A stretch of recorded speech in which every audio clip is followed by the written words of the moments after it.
English, here is your grid for round 8, race 1. It is Sykes from Jonathan Ray, from Chaz Davies, ahead of Marco Melandri, Eugene Lavity and Taddy Mercado there. Bit of a surprise in 6th place. Javi Flores starts the 3rd row. Their positions, the green flag goes, the red flag walks away. The lights will be in the top left-hand side. They will go on, and then when they... Here we go, the red's go, and we are away for World Suplex round 8. A great start from Tom Sykes. He gets off the line. Chaz Davies trying to get around the outside of Jonathan Ray there into turn 1, but it looks like it will be probably Tom Sykes, Jonathan Ray with a nice tight line. Davies comes around and closes the door. Eugene Lavity still up there. Marco Melandri up the inside of Taddy Mercado. Down the corkscrew, then down through turn 9, the raining curve, then flick it to the right for turn 10. It is Tom Sykes with a pretty solid lead here. Chaz Davies and Jonathan Ray just behind, and then a fair little gap back to Eugene Lavity as well. Jonathan Ray right on the back wheel and faster than the 2 men behind him. Tom Sykes trying to open up a bit of an advantage. Now looks like Marco Melandri has managed to break Eugene Lavity. The 2 Yamahas together quite far back. Bit of a bad start there for Alistair Andrews, down into 14th. After starting into Davies, there you go, confirmation. He was about 0.3 of a second faster than Tom Sykes. Already opened up half a second gap over Jonathan Ray. We've seen a couple of mistakes. Run wide a couple of times from the reigning champion as we watch Geordie Torres breathing down the neck.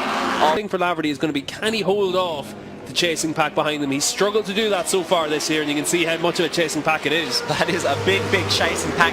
Flores there trying to close down Taddy Mercado. We know that Leon Camera is strong at the end of 0.4. You know, less than half a tenth of a second between them in terms of that gap. Staying nice and steady now. Still 21 laps to go here in Laguna Seca. Such a long race around this tight and twisty circuit as we come into turn 2. Yet slightly later tip in for Chaz Davies. Looks like Jonathan Ray has now made up a bit of space on the Welshman. Yeah, last time around Sykes was actually the faster of these 3 riders, but only by a couple of thousandths of a second. It's going to be interesting to see whether or not he's still faster on this lap. It looks like Davis is starting to come under more and more pressure. Here we go, a replay of the race start.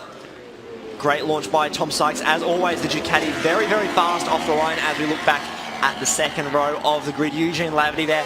Surprising to see that Aprilia outdrag the Ducati of... Just trying to bring themselves closer towards Leon Camera and Taddy Mercado. Camera making good progress on the NV. This was a round where I think a lot of people thought that Camera might struggle, but he's been able to set some fast times all the way through the weekend. Yeah, and Camera said that his aim for this race, especially on the last lap, we certainly do have all the tension building towards an epic couple of final laps here at Laguna Seca. Yeah, we're only 8 laps into this race, and already you can see the tension starting to build down in the pit boxes for each of the Kawasaki and Ducati. Between any of these top 3 at all. Marco Melandri, he's still about 1.4 seconds back, so that gap has come down by about half a second since the start of this lap, but he's going to need to keep putting in those lap times. Right now he's only matching on that Barney Ducati. Once again, much tighter line there as Eugene Lavity takes a bit of a wider line through turn 6. They begin their climb up towards the corkscrew.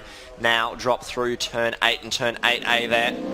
Pretty similar lines from the number 50, and then to be tightening up even more at the front. Chaz Davies has a bit of a look up the inside, but definitely too far back to try and make a move. As we said, so important to carry your momentum here at Laguna Seca. If you're going to go for a move, you have to be absolutely certain that it's going to stick, or you can really destroy. About a second from the fastest lap of the race. As you can see, Javi Flores has been able to make the move on Eugene Lavity. We might see it in the background of the shot now, but Flores able to take 5th position now. The pace, as I said, Harry, it has dropped off, but in line with what we've sort of been expecting for this weekend. So on the bike for the first time, no extra testing or anything like that for the American. Points would be an absolute delight for him, but right now it's all about who can take the delight of race victory. There we have confirmation that Eugene Lavity has crashed at turn 3 as Steve. Inside into the corkscrew, Tom Sykes gets it up. Jonathan Ray tries to go around the outside but can't quite do it on his teammate. The 2 Kawasaki's go wide. Jonathan Ray then flicks it back left under his teammate. Sykes goes from 1st to 3rd in just a couple of corners. Yeah, Jonathan Ray isn't going to let Chaz Davis get away at the front. He sees an opportunity. Laguna Seca, and you can see there Chaz Davis,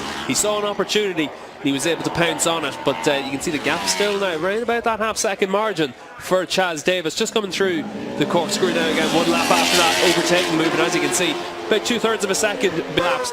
This is where it's going to come really important to see who's been able to use their tyres well. Between both Jonathan Ray and Chaz Davis, they're pretty much using the same compounds of tyres, but different front tyres. Davis is using that the standard front tires to make it work better. Of course, we have seen that into that, as you can see there's a big mistake for Davis on the way into the corkscrew. That's what changed the balance on that last lap and opened the door. If you make a mistake on the way in, you pay the penalty of that for the next 3 or 4 corners, all the way down to the bottom of the hill. 2 different bikes making pretty much the same lap time, just in 2 completely different ways. Yeah, unfortunately it does look like Tom Sykes has now dropped off this battle, now a second behind his teammate. That gap was at about half a second just 2 laps ago. But for Sykes, that will be up to 7. That second group so tight here in World Superbikes as we ride with Marco Melandri. Not such a tight race for Melandri, a pretty lonely one for the Italian. 6 seconds ahead of Forres and about 4 seconds back on Sykes. Yeah, not great there for Melandri, but he puts himself on. This lap is all about how you get through the corkscrew. So if Chaz Davies can be strong through the corkscrew on the final lap, then he will set up well for the drive to the line. Jonathan Ray there with a really aggressive line through the corkscrew, taking a lot of the curving there, trying to lunge up the inside. Might open a door for Jonathan Ray just to try and make something, but you can see how hard Jonathan Ray is also trying to push here. You saw that front end across the bumps on the way into turn 2. He's able to collect it all up, but both of these riders clearly on the limit of their machinery right now. You can see this was very smooth on the way through the corkscrew there, but not quite carrying as much speed as normally.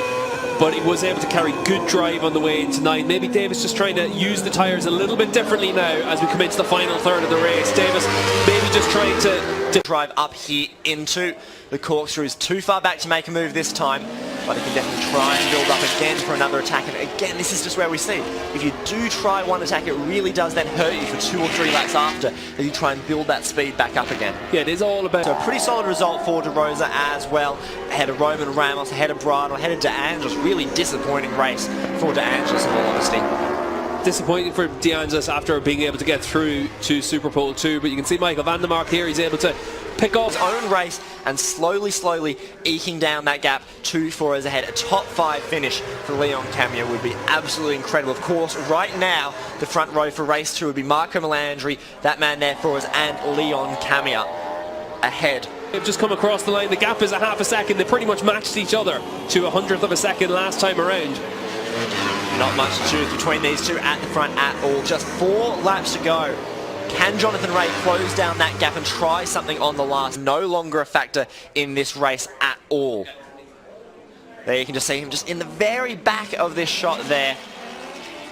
No doubt just trying to say a bit of a jerk there for Jonathan Ray. All these bikes now getting very loose with just 3. He was here to, as we said, launch that Ducati Panigale Finale Edition. Yeah, with that new Panigale just having been launched, they're looking to go out and win this race just to give them as much good PR as they can get, and really this is exactly what they need from Chaz Davis. He's been able to win as Kawasaki filled the top 7 of the podium last year. But could he join the likes of Anthony Goba and Troy Corsa in winning 3 times here in Laguna Seca? Yeah, and you can see Jonathan Ray really starting to put some pressure on to Chaz Davis now. He's been able to pick up high in the front row, be able to pressure Tom Sykes at the start of the race, make a great move on the way into the corkscrew, hold off Jonathan Ray on that overtaking attempt on the way down through the rainy curves, and now he's just been able to eke out inch away from... Rolls across the line in second place, just ahead of his teammate Tom Sykes there with a pretty lonely third. They say 1 is the loneliest number, but I think this race was the number 33 that was the loneliest of all. If Marco Melandri comes across there, just beckoning somebody over.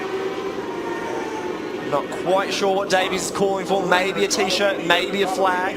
As we said, a big weekend for Ducati here with the unveiling of their new superbike.